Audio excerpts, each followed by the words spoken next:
Class 10th का कक्षा 10वीं का विलोपन विधि जिसे विस्थापन विधि भी कहते हैं वो लेकर के आई हूँ। तो हमारी वीडियो का आज का जो पहला सवाल है, ठीक है, वो क्या है, विलोपन विधि हमारे, ठीक है, विलोपन विधि। तो हम इसमें क्या करते हैं, देखिएगा, हम इसमें हमको यहाँ पर दो समीकरण दी गई है, ठीक है। पहली समीकरण ये है, सेकंड ये है। तो हम इसको फर्स्ट एंड सेकंड, पहले और दूसरा नाम भी दे सकते हैं, इक्वेशन 1, इक्वेशन 2। और हमारी विलोपन विधि किसे कहते हैं, जिसमें मतलब कि दो चर वाले हमारे x और y, x और y क्या है, वेरिएबल्स है। वेरिएबल्स मतलब कि हमारे चर है, ठीक है। जहाँ पे दो चर वाले वेरिएबल्स होते हैं उनके मतलब कि ये रैखिक समीकरण है हमारे, अभी दो चर वाले रैखिक समीकरण है। इन दोनों को क्या कहते हैं, हम रैखिक समीकरणों का युग्म क्या कहते हैं, युग्म कहते हैं, मतलब कि पेयर। हम कहीं पर भी पेयर्स को क्या बोलते हैं, पेयर्स मतलब कि हमारे यदि एक पेयर रहता है तो पेयर में दो चीजें रहती हैं, तो हमारे ये दोनों क्या है, पेयर है, युग्म है, एक दूसरे के रैखिक समीकरण के युग्म है, जिसको हम जोड़ा भी बोल सकते हैं, ठीक है। जिसमें क्या होता है, हमारे एक समीकरण में दो चर होते हैं, फिर दूसरे समीकरण में दो चर, इस प्रकार से चार चर होते हैं। हमारे पहले समीकरण में दो चर, सेकंड समीकरण में दो चर वेरिएबल्स होते हैं। अब इसको सॉल्व कैसे करते हैं हम, देखिए यहाँ पे क्या लिखा है, v, क्या लिखा है, v। अब v को हम ऐसे लिख सकते हैं, इस टाइप से वैसे लिख सकते हैं। अब यहाँ पर भी क्या देखेंगे हम, इसमें इस चीज को हटा देंगे, इस चीज को हटा दिया, तो अब इस टाइप से मल्टीप्लाई करते हैं। हम कैसे करते हैं, मैंने मान लो ये ऐसा कर दिया, ठीक है। अब यहाँ पे क्या करना है, मल्टीप्लाई करना है, क्या करना है, हमें मल्टीप्लाई करना है। तो देखिए यहाँ पे मल्टीप्लाई किया, मैं यहाँ पे क्या करेंगे, हमारा जो ये हमारा समीकरण नंबर 1 है, ये समीकरण नंबर 2 है। यहाँ पे क्या करना है हमको कि जो सेकंड वाले जो समीकरण का जो पहला, ये हमारी क्या है, ये x का गुणांक है, कोफिशिएंट है। हमारे वेरिएबल्स के कोफिशिएंट क्या, ये हमारे वेरिएबल्स कहलाते हैं, चर कहलाते हैं, और ये हमारे कोफिशिएंट कहलाते हैं, मतलब कि गुणांक कहलाते हैं।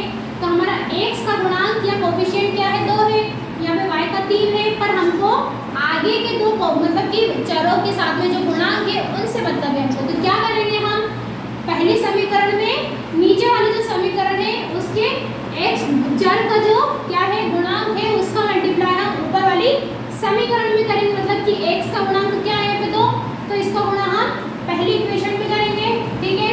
और जो हमारी फर्स्ट वाली जो समीकरण है उसका गुणांक कितना है 2, तो हम क्या करेंगे, इसका मल्टीप्लाई हम सेकंड वाली उसमें करेंगे, तो इनटू 2, समझ में आ गया, 2x और 2y।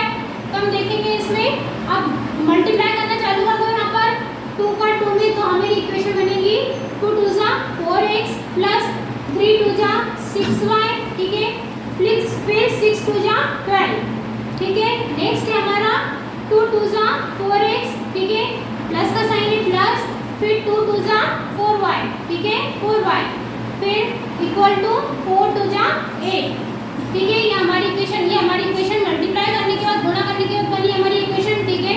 अब यहाँ पर हम देखेंगे कि हमारे ये चर है, ठीक है, हमारे x या y में से दोनों चीज़ों में से कोई एक चीज़ है, मतलब कि क्या होती है, कट होती है, या तो x की वैल्यूज कट होती है या तो y की।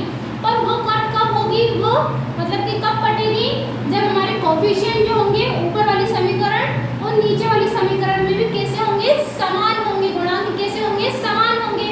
तो यहाँ पर हम देखेंगे कि x का गुणांक यहाँ पे 4 है, यहाँ पर भी x का गुणांक 4 है, तो हमारे ये वेरिएबल्स कटेंगे। यदि यहाँ पर 6 मतलब कि यहाँ पे 6y है, यहाँ पे भी 4y है, यदि यहाँ पे 6y यहाँ पे भी 6y होता तो ये कटता, पर यहाँ पे नंबर चेंज हो जाते, यहाँ पे 8 होता या 5 होता, पर फिलहाल हमारे ये दोनों गुणांक क्या होते हैं, सेम हो रहे हैं। तो हम क्या करेंगे, हम नीचे के सभी चिन्हों को बदल देंगे, ठीक है। बदलने पर हमें क्या आंसर मिलेगा, प्लस माइनस, प्लस ये प्लस का है 4x, ये माइनस का है, तो आपस में कट जाएंगे। अब हमारा 6 में से 4y, 6 में से 4 गए तो 2y as it is, minus 12 में से ऐड गए तो 4, ठीक है। तो ये हमारी वैल्यू क्या हुई, 2y इज इक्वल टू 4 की वैल्यू क्या हुई। हमको कोई भी वैल्यू फाइंड आउट करना होता है तो हम क्या करते हैं, उसको उल्टे हाथ पे हम उसको अकेला रखते हैं। तो y is equal to, into में है y के, इंटू में है 2, मतलब कि गुणा में है 2, ये गुणांक है, यह बराबर, मतलब ये है बराबर में आकर के किसका हो जाएगा, भाग में चला जाएगा। तो 2 1 जा 2, 2 2 जा 4, तो y y की वैल्यू क्या आ गई हमारी 2 आ गई। ठीक है, अब इस 2 की वैल्यू हम क्या करेंगे, हमको देखना है हमारे दोनों समीकरणों में से कौन सी समीकरण हमको सरल लग रही है, सिंपल लग रही है। हम देखेंगे या तो 2x + 3y बराबर 6, 2x + का 2y बराबर 4, मतलब है तो दोनों ही सिंपल, पर हम नीचे वाली लेते हैं, ज़्यादा इजी रहेगी हमारे लिए। ठीक है, तो क्या करेंगे, समीकरण 2 में y बराबर 2 रखने पर, ठीक है, इन इक्वेशन y = मतलब कि put y = 2 in equation second, means क्या रखेंगे हमारा 2x क्या है, 2x + का 2y = 4।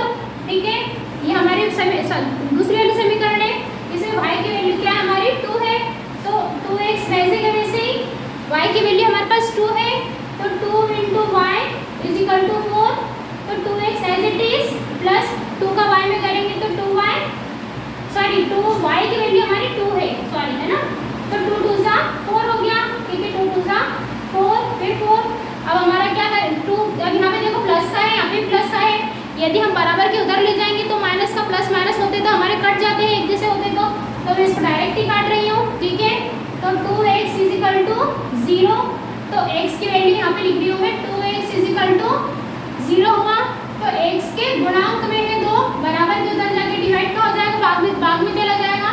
अब x = हमको मतलब कि किसी का भी 2 से मतलब कि ऊपर हमारा 0 आता है तो उसका आंसर 0 आता है हमारा, अंश में यदि 0 आता है आंसर तो हमारा आंसर 0 ही होता है।